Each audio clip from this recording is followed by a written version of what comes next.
നമസ്കാരം. എല്ലാ മാന്യ പ്രേക്ഷകർക്കും മാത്സ് 6ന്റെ മറ്റൊരു അധ്യായത്തിലേക്ക് സ്വാഗതം. കഴിഞ്ഞ കുറേ ക്ലാസ്സുകളായിട്ട് നമ്മൾ അർത്തമെറ്റിക് പ്രോഗ്രഷനെ കുറിച്ച് ഡിസ്കസ് ചെയ്തു. അതുപോലെ തന്നെ ഇപ്പം ഡിസ്കസ് ചെയ്തുകൊണ്ടിരിക്കുന്നത് ഏരിയ റിലേറ്റഡ് ടു സർക്കിൾസ് എന്ന് പറയുന്ന ചാപ്റ്ററാണ്. അപ്പോൾ ഇതിൻ്റെ ഒന്നാമത്തെ ക്ലാസ്സിൽ നമ്മൾ പ്രധാനമായിട്ട് ഡിസ്കസ് ചെയ്തത് സർക്കിൾ എന്താണത്, സർക്കിൾ എന്താണ്, അതുപോലെ സർക്കിളിൻ്റെ വ്യത്യസ്തമാർന്ന കാര്യങ്ങൾ, അതിനകത്ത് റേഡിയസ് എന്താണെന്ന് പറഞ്ഞു, ഡയമീറ്ററിനെ കുറിച്ച് പറഞ്ഞു, റേഡിയസും ഡയമീറ്ററും തമ്മിലുള്ള റിലേഷനെ കുറിച്ച് നമ്മൾ ഡിസ്കസ് ചെയ്തു, കോർഡ് എന്താണെന്ന് പറഞ്ഞു, ഇതിൻ്റെ ബേസിക്സ് ആയിട്ടുള്ള കാര്യങ്ങളൊക്കെ പറഞ്ഞു. അതുപോലെ വാട്ട് ഈസ് എ സെക്ടർ, ഒരു സെക്ടർ എന്താണ്, മേജർ സെക്ടർ, മൈനർ സെക്ടർ, അതുപോലെ സെഗ്മെൻറ്റ് എന്താണെന്ന് പറഞ്ഞു, minor sector, minor segment, major segment, ഇതിൻ്റെ എല്ലാം ഏരിയ കണ്ടുപിടിക്കുന്ന ഫോർമുല അതെങ്ങനെയാണ് ഡിറൈവ് ചെയ്യുന്നത്, എല്ലാം വളരെ കൃത്യമായിട്ട് അതിൻ്റെ ഫുൾ സെക്ഷൻ നമ്മൾ ഡിസ്കസ് ചെയ്യും. അപ്പോൾ അതുമായിട്ട് ബന്ധപ്പെടുന്ന രണ്ടാമത്തെ ക്ലാസ്സാണ് ഇന്നത്തെ ദിവസം എടുക്കുന്നത്. അപ്പോൾ ഇന്നത്തെ ക്ലാസ്സും എല്ലാ കുട്ടികളും നന്നായിട്ട് പ്രയോജനപ്പെടുത്തും എന്ന് ഞങ്ങൾ വിശ്വസിക്കുന്നു. അപ്പോൾ രണ്ടാമത്തെ ക്ലാസ്സാണ്, കണ്ടിന്യൂവേഷൻ ക്ലാസ്സാണ്. നേരത്തെ ക്ലാസ് കിട്ടാത്ത ആരെങ്കിലും ഉണ്ടെങ്കിൽ നിങ്ങൾക്ക് 7012254256 എന്ന നമ്പറിൽ കോൺടാക്ട് ചെയ്യാം. നമ്മൾ ആ ക്ലാസ് നിങ്ങൾക്ക് പ്രൊവൈഡ് ചെയ്യുന്നതായിരിക്കും. അപ്പോൾ ഇതിൻ്റെ രണ്ടാമത്തെ ക്ലാസ് എടുക്കുന്നതിന് വേണ്ടിയിട്ട് സെയ്തലി. ഓക്കെ, അപ്പോൾ നമ്മൾ കഴിഞ്ഞ ക്ലാസ്സിൽ സെക്ടറുമായിട്ട് റിലേറ്റ് ചെയ്ത സെക്ടറിൻ്റെ ഏരിയ, പിന്നെ അതുപോലെ തന്നെ സെഗ്മെന്റിനെ കുറിച്ച് ഡിസ്കസ് ചെയ്തു. അപ്പോൾ നമുക്കിനി ബാലൻസ് പോർഷനിലോട്ട് പോകാം. നമ്മൾ കഴിഞ്ഞ ക്ലാസ്സിൽ സർക്കിളിൻ്റെ സർക്കംഫറൻസ് കണ്ടുപിടിക്കുക, അഥവാ ഇപ്പം ഒരു സർക്കിൾ സെൻറ്റർ ഓഫ് റേഡിയസ് 6, ഈ ഒരു സർക്കിളിൻ്റെ സർക്കംഫറൻസ് അല്ലെങ്കിൽ മറ്റ് വിളിക്കുന്ന പേര് പെരിമീറ്റർ ഓഫ് ദി സർക്കിൾ കണ്ടുപിടിക്കാനുള്ള ഇക്വേഷൻ പറഞ്ഞു. എന്തായിരുന്നു? പെരിമീറ്റർ അല്ലെങ്കിൽ സർക്കംഫറൻസ് കണ്ടുപിടിക്കാനുള്ള ഇക്വേഷൻ പറഞ്ഞു 2πr. ഇതുമായിട്ട് റിലേറ്റ് ചെയ്യുന്ന കുറച്ച് കാര്യങ്ങളിലോട്ട് പോകാം. ഇപ്പോൾ ഒരു സെക്ടർ നമ്മൾ എടുക്കുകയാണെങ്കിൽ സെക്ടർ ആംഗിൾ x°, ഇതൊരു centre of sector OAB. Consider this sector OAB. ഈ ഒരു സെക്ടറിൻ്റെ ഏരിയ എങ്ങനെയാണ് കണ്ടുപിടിക്കുന്നത് നമ്മൾ പറഞ്ഞു, ഇക്വേഷൻ x/360 × πr². ഇനി ഈ ഒരു സർക്കിളിൻ്റെ ഈ ഒരു ആർക്ക് ഉണ്ടല്ലോ, എ എന്ന് പറയുന്ന പോയിന്റ് മുതൽ ബി വരെയുള്ള ഈ ഒരു ലെങ്തിന്റെ സർക്കിളിന്റെ ഈ ഒരു പോർഷൻ, ഈ ഒരു ലെങ്തിനെ വിളിക്കുന്ന പേരാണ് ആർക്ക് ലെങ്ത്. ഈ ഒരു ആർക്ക് ലെങ്ത് കണ്ടുപിടിക്കാനുള്ള ഇക്വേഷനെ കുറിച്ചാണ്, ഈ ഒരു ആർക്ക് ലെങ്ത് എങ്ങനെ കണ്ടുപിടിക്കുക, എങ്ങനെ മെഷർ ചെയ്യാം, ആ ഒരു ഇക്വേഷനെ കുറിച്ചാണ് നമ്മൾ പറയാൻ പോകുന്നത്. അപ്പോൾ ആർക്ക് ലെങ്ത് ഓഫ്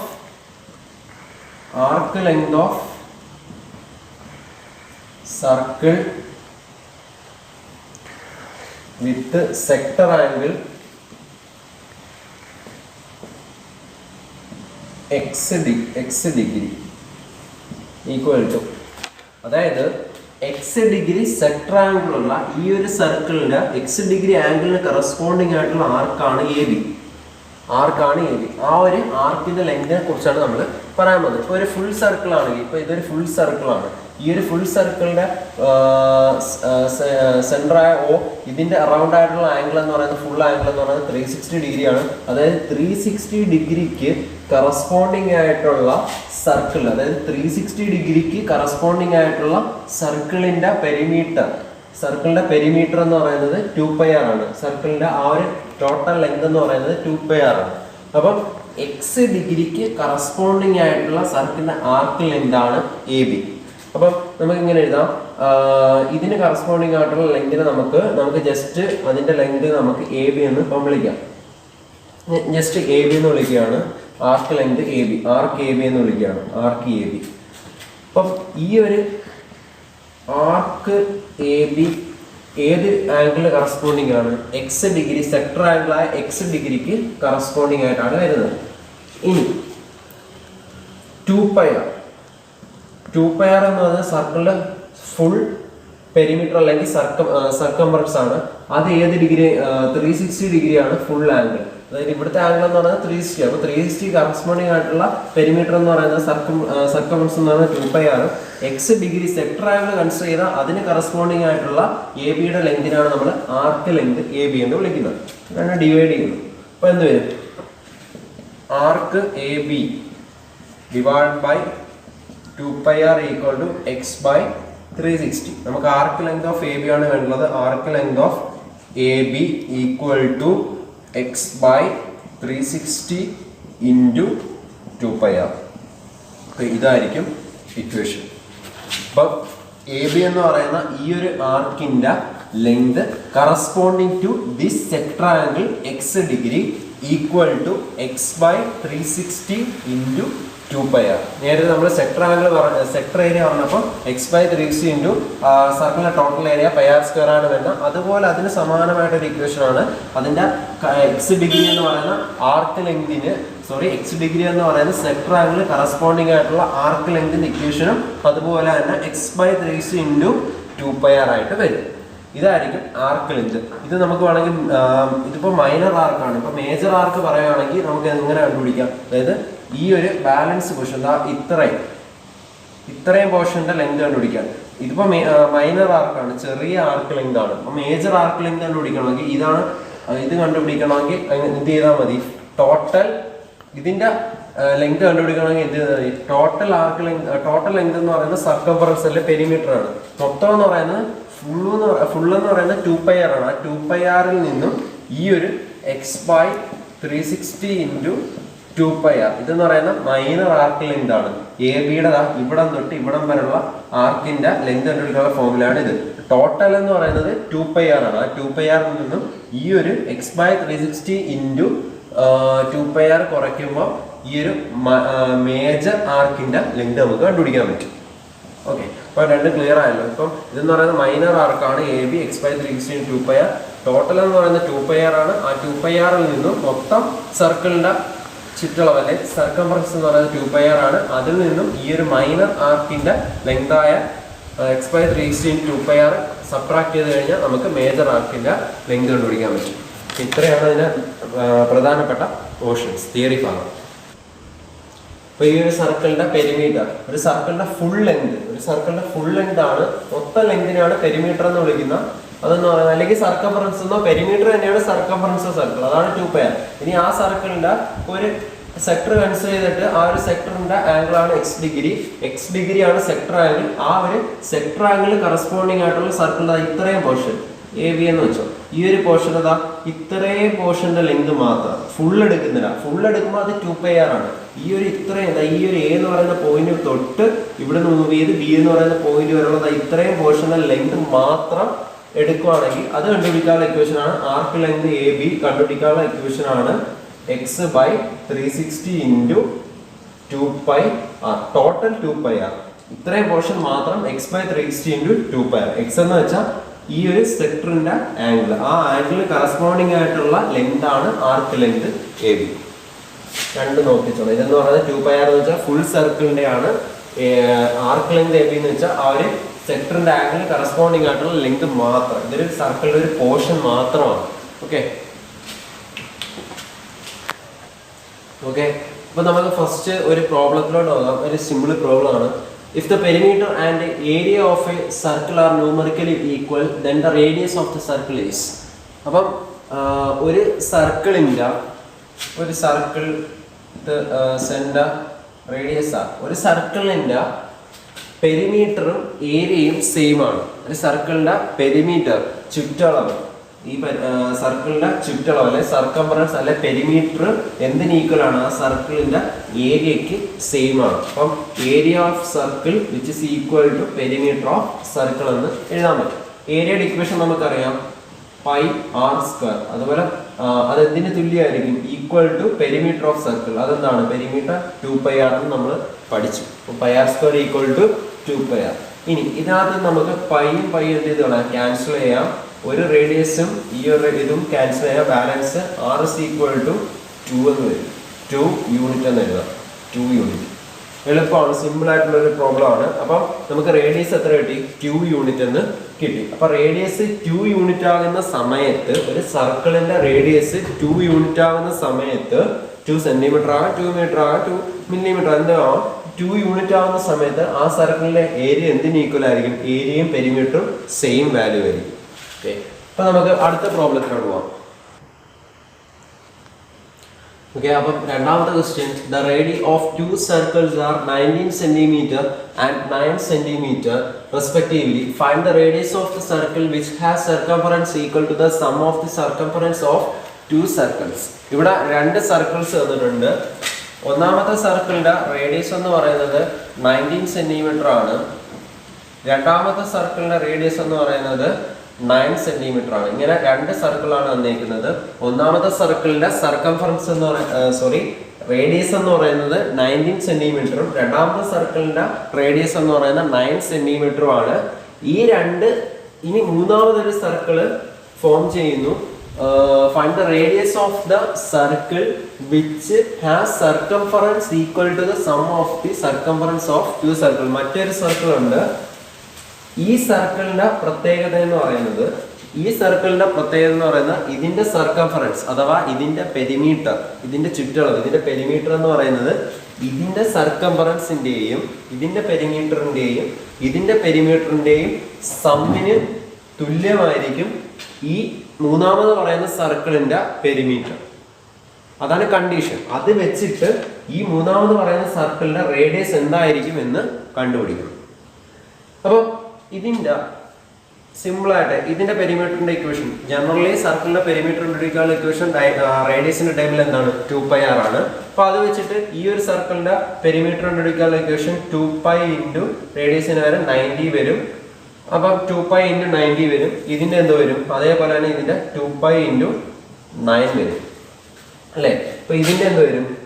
റേഡിയസ് തന്നിട്ട് നമ്മൾ 6 ആയിട്ട് എടുത്തേക്കോണം. അപ്പൊ 2πr തന്നെയാണ്. അപ്പൊ ഈ ഒരു സർക്കംഫറൻസ് ആയ ഈ ഒരു ആദ്യത്തെ സർക്കിളിന്റെ വേണം എ എന്നും ബി എന്നും സി എന്നും എടുക്കാം. എ എന്ന് പറയുന്ന first circle, B second circle, C third circle. A എന്ന് പറയുന്ന സർക്കിളിന്റെ സർക്കംഫറൻസ് ആണ് 2π ഇൻറ്റു 90. ബി എന്ന് പറയുന്ന സർക്കിളിന്റെ സർക്കംഫറൻസ് ആണ് 2π ഇൻറ്റു 9. ഇത് രണ്ടിന്റെ സർക്കംഫറൻസ് സമ്മാണ്. സി എന്ന് പറയുന്ന സർക്കിളിന്റെ സർക്കംഫറൻസ് ആയ 2πr. അപ്പൊ നമുക്ക് എങ്ങനെ എഴുതാം? ഇതിന്റെ 2π into 90 plus 2π into 9 equal to ഇതിന്റെ സർക്കംഫറൻസ് പ്ലസ് ഇതിന്റെ സർക്കംഫറൻസ് രണ്ടും കൂടി കൂട്ടുന്നത് ഈ സർക്കിളിന്റെ സർക്കംഫറൻസിന് ഈക്വൽ ആണ്. അങ്ങനെ എഴുതാൻ പറ്റും അല്ലേ? ഇനി അടുത്ത സ്റ്റെപ്പില് ഇതിനകത്തും എന്ത് കോമൺ ഉണ്ട്? രണ്ടിലും 2π കോമൺ ഉണ്ട്. ആ 2π പുറത്തെടുക്കുക. Balance 90 plus 9 which is equal to 2πr. ഇപ്പുറവും 2π ഉണ്ട്, ഇവിടെയും 2π ഉണ്ട്. 2π എന്ത് ചെയ്ത് കളയാം? ക്യാൻസൽ ചെയ്ത് കളയാം. ബാലൻസ് രണ്ടിടത്തും നമ്മൾ 2π ക്യാൻസൽ ചെയ്ത് ബാലൻസ് എന്ത് വരും? 90 plus 9 is equal to r. അതായത് r is equal to 90 plus 9 equal to 28 centimetre അല്ലെ യൂണിറ്റ് എന്ന് കൊടുക്കാം. സെന്റിമീറ്റർ ആണെങ്കിൽ സെന്റിമീറ്റർ, മീറ്റർ ആണെങ്കിൽ സെന്റിമീറ്റർ ആയതുകൊണ്ട് നമുക്ക് സെന്റിമീറ്റർ എന്ന് കൊടുക്കാം. അപ്പൊ പുതിയ മൂന്നാമത്തെ സർക്കിളിന്റെ റേഡിയസ് എന്ന് പറയുന്നത് എത്രയായിരിക്കണം? 28 സെന്റിമീറ്റർ ആയിരിക്കണം. അപ്പം ഞാൻ പറഞ്ഞ ഈ ചെറിയ ആദ്യത്തെ രണ്ട് സർക്കിളിന്റെയും സർക്കംഫറൻസിന് ഈക്വൽ, ഈ രണ്ട് സർക്കിളിന്റെ സർക്കംഫറൻസിന്റെ സമ്മിന് തുല്യമായിട്ട് വരുന്ന മറ്റേ സർക്കിളിന്റെ മൂന്നാമത്തെ സർക്കിളിന്റെ സർക്കംഫറൻസ് തുല്യമായിട്ട് വരുന്ന സർക്കംഫറൻസ് ആയിരിക്കും മൂന്നാമത്തെ സർക്കിളിന്റെ. അതിന്റെ റേഡിയസ് അപ്പൊ എത്ര ആയിരിക്കണം? 28 സെന്റിമീറ്റർ ആയിരിക്കണം. ഓക്കെ, ഇനി നമുക്ക് മറ്റേ മൂന്നാമത്തെ പ്രോബ്ലത്തിലോട്ട് പോകാം. നമുക്ക് അടുത്ത പ്രോബ്ലത്തിലോട്ട് പോകാം. The radii of two circles are 8 cm and 6 cm respectively. Find the radius of the circle having area equal to the sum of the areas of two circles. അപ്പം ഈ പ്രോബ്ലത്തിന്റെ പ്രത്യേകത എന്ന് വെച്ചാൽ ഇവിടെയും രണ്ട് സർക്കിൾസ്, ആദ്യത്തെ റേഡിയസ് എന്ന് പറയുന്നത് 8 സെന്റിമീറ്റർ, രണ്ടാമത്തെ സർക്കിളിന്റെ റേഡിയസ് എന്ന് പറയുന്നത് 6 സെന്റിമീറ്റർ. ഈ രണ്ട് സർക്കിളിന്റെ റേഡിയസ് തന്നിട്ടുണ്ട്. ഇനി പറയുന്നത് വെച്ചാൽ ഈ സർക്കിളിന്റെ ഏരിയയുടെയും ഈ സർക്കിളിന്റെ ഏരിയയുടെയും സമ്മിന് ഈക്വൽ ആയിട്ടുള്ള ഒരു ഏരിയ ഉള്ള മറ്റൊരു സർക്കിൾ, ആ സർക്കിളിന്റെ റേഡിയസ് എന്തായിരിക്കും അതാണ് കണ്ടുപിടിക്കേണ്ടത്. ഇതിന് തൊട്ട് മുന്നേ ചെയ്യുന്നതെന്ന് വെച്ചാൽ സർക്കംഫറൻസിന്റെ സമ്മിന് ഈക്വൽ ആയിട്ടുള്ള മറ്റൊരു സർക്കിളിന്റെ റേഡിയസ് ആയിരുന്നു. ഇവിടെ വരുമ്പോൾ മാറ്റം എന്ന് വെച്ചാൽ ഈ ഒരു സർക്കിളിന്റെ ഏരിയയ്ക്കും ഇതിന്റെ ഏരിയ ഞാൻ A1 എന്ന് വിളിക്കുന്നു, ഇതിന്റെ ഏരിയ A1. അതെന്ന് പറയുന്നത് നമുക്കറിയാം സർക്കിളിന്റെ ഏരിയ കണ്ടുപിടിക്കാനുള്ള ജനറൽ ഫോർമുല റേഡിയസിന്റെ ടൈം πr² ആണ്. അപ്പൊ π ഇൻറ്റു 8² എന്ന് വരും. ഇതിന്റെ ഏരിയ A2 എന്ന് വിളിക്കുന്നു, π ഇൻറ്റു 6² എന്ന് വരും. ഇതിന്റെ ഏരിയ A3 എന്ന് വിളിക്കുന്നു, അത് റേഡിയസ് ആയിക്കൊണ്ട് റേഡിയസ് ആയിട്ട് തന്നേക്കുന്നു, റേഡിയസ് തന്നിട്ടില്ല, അതാണ് കണ്ടുപിടിക്കേണ്ടത്. അതുകൊണ്ട് നമ്മൾ πr² എന്ന് വിളിക്കുന്നു.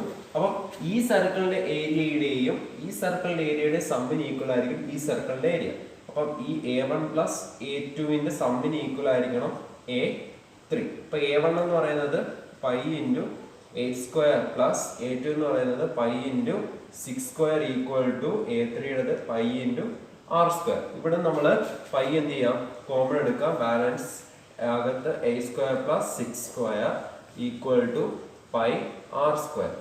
പൈയും പൈ ഇവിടെ എന്ത് ചെയ്തു പോകും, ക്യാൻസൽ ചെയ്ത് പോകും. 8 സ്ക്വയർ എന്ന് പറയുന്നത് 64 പ്ലസ് 6 സ്ക്വയർ എന്ന് പറയുന്നത് 36 which is equal to R square. നിങ്ങൾ മാറ്റി എഴുതുന്നു. അപ്പോൾ R square equal to 64 plus 36 എന്ന് വരുന്നു. R square equal to 100. 64 plus 36 100. R is equal to square root എടുക്കുന്നു. സ്ക്വയർ റൂട്ട് ഓഫ് 100 എടുക്കുന്നു. സ്ക്വയർ റൂട്ട് ഓഫ് 100 എത്ര വരും? 10 സെന്റിമീറ്റർ. അപ്പൊ റേഡിയസ് എത്ര കിട്ടി നമുക്ക്? റേഡിയസ് ഈക്വൽ ടു 10 സെന്റിമീറ്റർ എന്ന് കിട്ടി. അപ്പം രണ്ട് സർക്കിളിന്റെ 8 സെന്റിമീറ്റർ റേഡിയസും 6 സെന്റിമീറ്റർ റേഡിയസും ഉള്ള രണ്ട് സർക്കിളിന്റെ ഏരിയയുടെ സമ്മിന് ഈക്വൽ ആയിട്ടുള്ള സർക്കിളിന്റെ റേഡിയസ് എന്ന് പറയുന്നത് എത്രയായിരിക്കും? 10 സെന്റിമീറ്റർ ആയിരിക്കും. അത് നമുക്ക് അടുത്ത പ്രോബ്ലത്തിലോട്ട് പോകാം. അപ്പം ഇവിടെ വരച്ചേക്കുന്ന രണ്ട് സർക്കിളാണ്, കോൺസെൻട്രിക് സർക്കിളാണ് വരച്ചേക്കുന്നത്. എന്ന് വെച്ചാൽ സെൻറ്റർ സെയിം ആയിട്ടുള്ള രണ്ട് സർക്കിളാണ്. അതായത് ആദ്യം വരച്ചേക്കുന്ന റേഡിയസ് R1 ഉള്ള സർക്കിളാണ് ഇത്, ചെറിയ സർക്കിള്. അതിന്റെ സെന്റർ ആണ് ഈ O.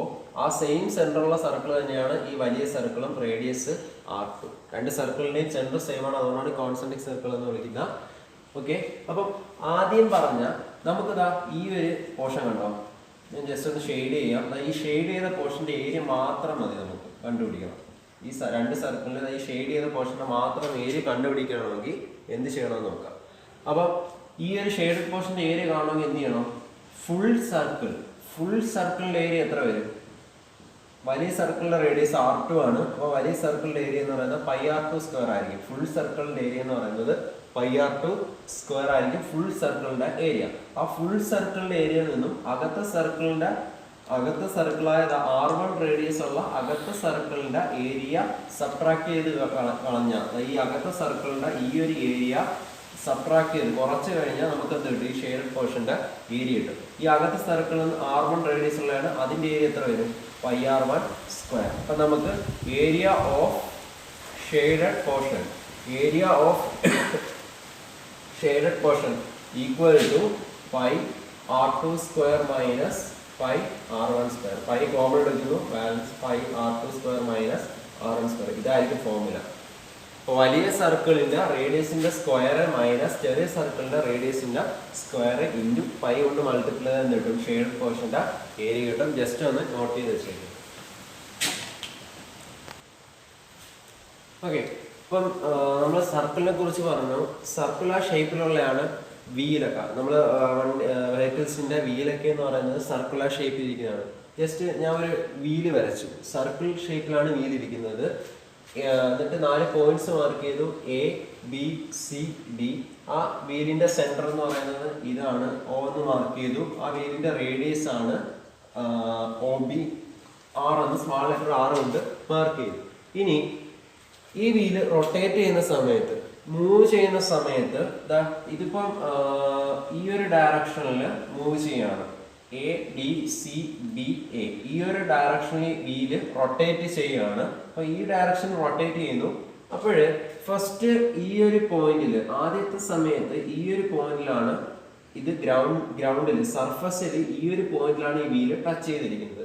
ഇത് റൊട്ടേറ്റ് ചെയ്യുന്ന സമയത്ത് ഈ ഒരു ഡയറക്ഷനിൽ റൊട്ടേറ്റ് ചെയ്യുന്ന സമയത്ത് ക്ലോക്ക് വൈസിലാണ് റൊട്ടേറ്റ് ചെയ്യുന്നത്. ഈ ഒരു സമയത്ത് ഫസ്റ്റ് പൊസിഷനിൽ ഈ ബി എന്ന് പറയുന്നത് ഈ ഒരു ഇത് റൊട്ടേറ്റ് ചെയ്തിട്ട് ഈ ഒരു സർഫസിൽ ബി എന്ന് പറയുന്ന പോയിന്റ് വന്ന് മീറ്റ് ചെയ്യും.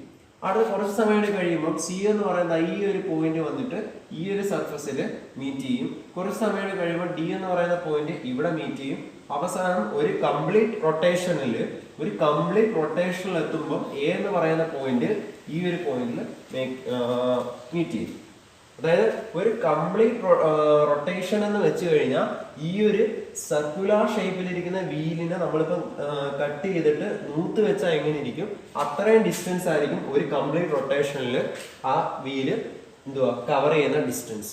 അതായത് ഒരു വീല് ഒരു കംപ്ലീറ്റ് റൊട്ടേഷൻ, ഒരു സിംഗിൾ കംപ്ലീറ്റ് റൊട്ടേഷനിൽ കവർ ചെയ്യുന്ന ഡിസ്റ്റൻസ് എന്ന് പറയുന്നത്, ആ വീല് ഇപ്പൊ നമ്മൾ ഒരു സർക്കിൾ ഷേപ്പ് അല്ല, അതിനെ നമ്മൾ ബ്രേക്ക് ചെയ്തിട്ട് നൂത്ത് വെച്ചാൽ എങ്ങനെ ഇരിക്കും, അത്രയും ഡിസ്റ്റൻസ് ആയിരിക്കും കവർ ചെയ്യുന്നത്. എന്ന് വെച്ചാൽ ഒരു കംപ്ലീറ്റ് റൊട്ടേഷനിൽ അത് കവർ ചെയ്യുന്നതെന്ന് വെച്ചാൽ അതിന്റെ സർക്കംഫറൻസ് ആയിരിക്കും അല്ലെങ്കിൽ പെരിമീറ്റർ ആയിരിക്കും. 2πr ഡിസ്റ്റൻസ് ആയിരിക്കും ഒരു കംപ്ലീറ്റ് റൊട്ടേഷനിൽ ഒരു വീല് കവർ ചെയ്യുന്ന ഡിസ്റ്റൻസ്. അപ്പൊ ആ പോയിന്റ് ഓർത്ത് വെച്ചേക്കുക. അടുത്ത പ്രോബ്ലത്തിൽ അത് നമുക്ക് യൂസ് ചെയ്യേണ്ടി വരും. ഒരു കംപ്ലീറ്റ് റൊട്ടേഷനിൽ ഒരു വീല് കവർ ചെയ്യുന്ന ഡിസ്റ്റൻസ് എന്ന് പറയുന്ന ഒരു സിംഗിൾ റൊട്ടേഷനിൽ കവർ ചെയ്യുന്ന ഡിസ്റ്റൻസ് അതിന്റെ 2πr ആയിരിക്കും.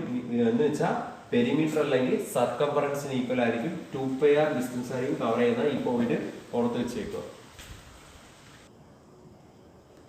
നാലാമത്തെ question. The wheels of a car are of diameter 80 centimetre each.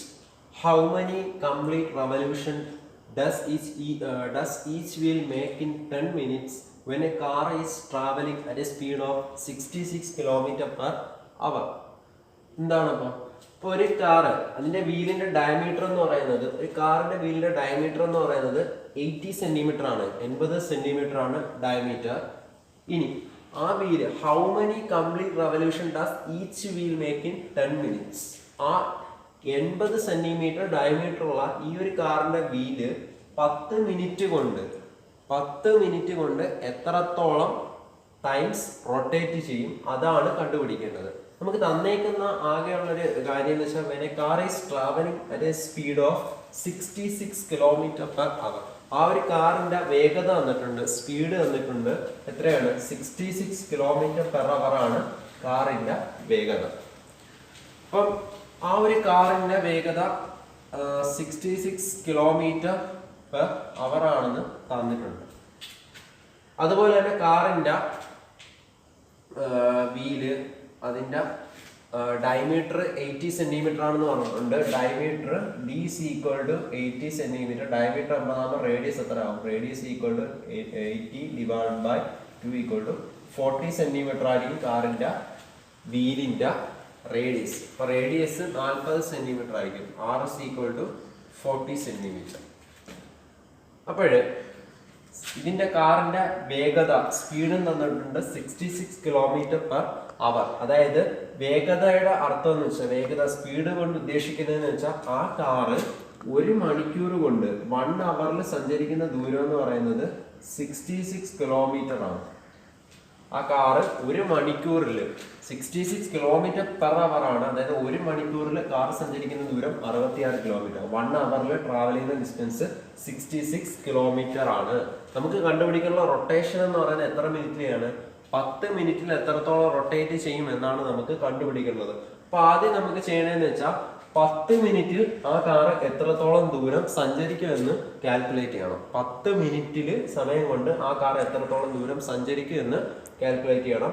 1 മണിക്കൂറിൽ 1 അവറിൽ 66 km ആണ് സഞ്ചരിക്കുന്നത്. അപ്പം 1 അവർ എന്ന് വെച്ചാൽ എത്ര മിനിറ്റ് ആണ്? 1 അവർ എന്ന് വെച്ചാൽ 60 മിനിറ്റ് ആണ്. 1 അവർ ഈക്വൽ ടു 60 മിനിറ്റ്. 1 അവർ എന്ന് വെച്ചാൽ 60 മിനിറ്റ്സ് ആണ്. 60 മിനിറ്റ് ആണ്. അപ്പം 1 അവറിനെ ചേഞ്ച് ചെയ്ത് 60 മിനിറ്റ് എന്ന് ആക്കുന്നു. 60 മിനിറ്റ്സ് 66 km. അപ്പൊ ആ കാറ് 60 മിനിറ്റിൽ കാർ സഞ്ചരിക്കുന്ന ദൂരം 66 km. ഇനി അങ്ങനെയാണ് 1 മിനിറ്റിൽ ആ കാർ എത്ര ദൂരമായിരിക്കും സഞ്ചരിക്കുന്നത്? 1 മിനിറ്റിൽ 1 മിനിറ്റിൽ കാർ സഞ്ചരിക്കുന്ന ദൂരം കണ്ടുപിടിക്കാൻ എന്ത് ചെയ്യണം? 66 ഡിവൈഡ് ബൈ 60 ചെയ്യണം. അത്രയും കിലോമീറ്റർ. 66 divide by 60 kilometre. അപ്പം 60 മിനിറ്റിൽ 66 കിലോമീറ്റർ സഞ്ചരിക്കുന്നു. അപ്പൊ 1 മിനിറ്റിൽ എത്രത്തോളം ദൂരം സഞ്ചരിക്കുന്നു കാൽക്കുലേറ്റ്. ഈ 60നെ ഇവിടെ കൊണ്ടുവന്ന് എന്ത് ചെയ്യണം? ഡിവൈഡ് ചെയ്യണം. 66 ഡിവൈഡ് ബൈ 60 കിലോമീറ്റർ. ഇതിന് നമുക്ക് എത്ര വെച്ച് കട്ട് ചെയ്യാം?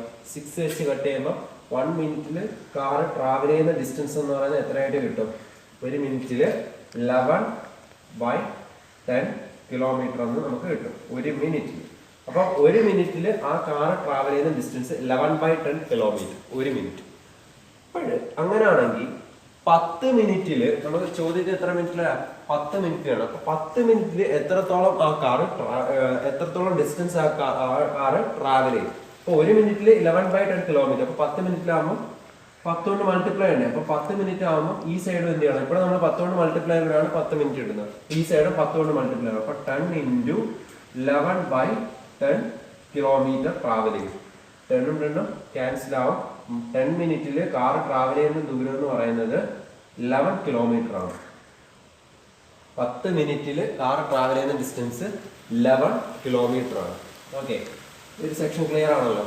അപ്പോൾ ഒന്നുകൂടി പറയാം, 1 അവറിൽ 66 കിലോമീറ്റർ കാറിന്റെ വേഗത, വെലോസിറ്റി എന്ന് പറയുന്നത്, സ്പീഡ് എന്ന് പറയുന്നത് 66 കിലോമീറ്റർ പെർ അവർ.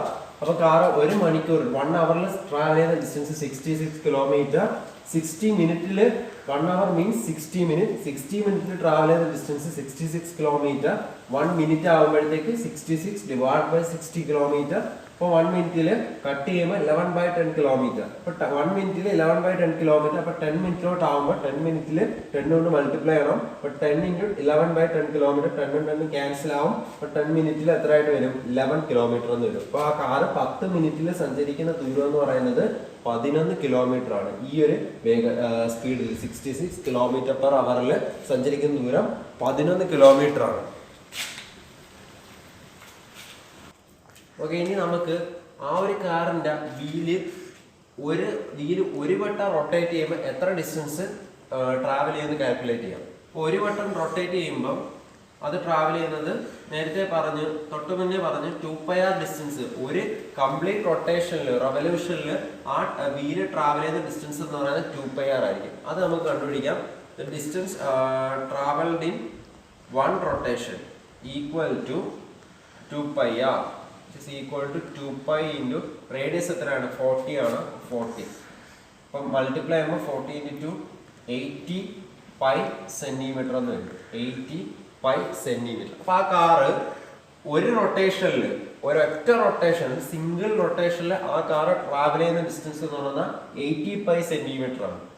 10 മിനിറ്റിൽ ട്രാവൽ ചെയ്യുന്ന ഡിസ്റ്റൻസ് 11 കിലോമീറ്റർ ആണ്. 10 മിനിറ്റ് ട്രാവൽ ചെയ്യുന്ന ഡിസ്റ്റൻസ് 11 കിലോമീറ്റർ. ഒരു റൊട്ടേഷനിൽ ട്രാവൽ ചെയ്യുന്ന ഡിസ്റ്റൻസ് 80 പൈ സെന്റിമീറ്റർ ആണ്.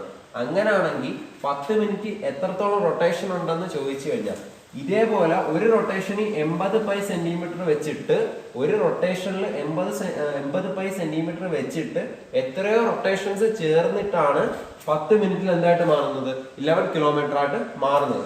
അപ്പം n times of rotation into 80 pi. ഒരു റൊട്ടേഷൻ 80 പൈ, ഇങ്ങനെ n ടൈംസ് ഓഫ് റൊട്ടേഷൻ ചേർന്നിട്ടാണ് 10 മിനിറ്റിൽ 11 കിലോമീറ്റർ ആവുന്നത്. ശ്രദ്ധിക്കുക, 11 കിലോമീറ്ററിന്റെ സെന്റിമീറ്ററിലോട്ട് കൺവേർട്ട് ചെയ്യാം. അപ്പം 11 കിലോമീറ്ററിന്റെ മീറ്ററിലോട്ട് കൺവേർട്ട് ചെയ്യാൻ എന്ത് ചെയ്യണം? 1000 കൊണ്ട് മൾട്ടിപ്ലൈ ചെയ്യണം. 3 0 ഇട്ട് കൊടുക്കണം. അപ്പൊ അത് മീറ്ററിലോട്ട് കൺവേർട്ട് ആവും. മീറ്ററിന് സെന്റിമീറ്ററിലോട്ട് ആക്കാൻ എഗൈൻ 100 സെന്റിമീറ്റർ ആണ് 1 മീറ്റർ, ഒരു 2 0 കൂടി ഇട്ട് കൊടുക്കുക. അപ്പം 11 kilometre equal to 11 × 1000 metre into അതിനോട് ഒരു 100. അപ്പം 11 ഇത്ര സെന്റിമീറ്ററായിട്ട് കൺവേർട്ട് ആവും. കൺവേർഷൻ അറിയണം. ഇനി ഇതിൽ നിന്ന് n കണ്ടുപിടിക്കാൻ 11 ഡിവൈഡ് ബൈ 80 പൈ. പൈയുടെ വാല്യൂ എന്താണ്? 22/7. 22/7. ഓക്കെ, അപ്പം 11 ഈ ഒരു ടേമിനെ ഇതുകൊണ്ട് ഡിവൈഡ് ചെയ്യണം, ഈ നമ്പറിനെ ഡിവൈഡ് ചെയ്യണം. അപ്പം 22/7 7 അങ്ങ് റെസിപ്രോക്കൽ എടുക്കുമ്പോൾ മുകളിൽ പോകും. ഇത് നമ്മൾ ചെയ്ത് നോക്കുമ്പോൾ ഡിവൈഡ് ചെയ്യുമ്പോഴത്തേക്ക് നമുക്ക് 4375 റെവല്യൂഷൻസ് എന്നാണ് കിട്ടുന്നത്. അതായത് ആ ഒരു വണ്ടിയുടെ കാറിന്റെ വീൽ എന്ന് പറയുന്നത് 10 മിനിറ്റ്സിൽ 4375 4375 റെവല്യൂഷൻസ് റൊട്ടേറ്റ് ചെയ്യും. ഓക്കെ, ഇതാണ്. ഇത്രയാകുമ്പോൾ ആ പ്രോബ്ലം കഴിഞ്ഞു. ഓക്കെ, അപ്പം ഈ ഒരു സെക്ഷനിലെ എല്ലാ പ്രോബ്ലം നമ്മൾ കംപ്ലീറ്റ് ആക്കിയിട്ടുണ്ട്. ഒരുവിധം എല്ലാം നമ്മൾ ഫുള്ളായിട്ട് ചെയ്തിട്ടുണ്ട്. അടുത്ത സെക്ഷനിലെ പ്രോബ്ലംസ് നമുക്ക് കൂടുതലായിട്ട് അടുത്ത ക്ലാസ്സിൽ നമുക്ക് കണ്ടുപിട്ടാം. Okay, thanks.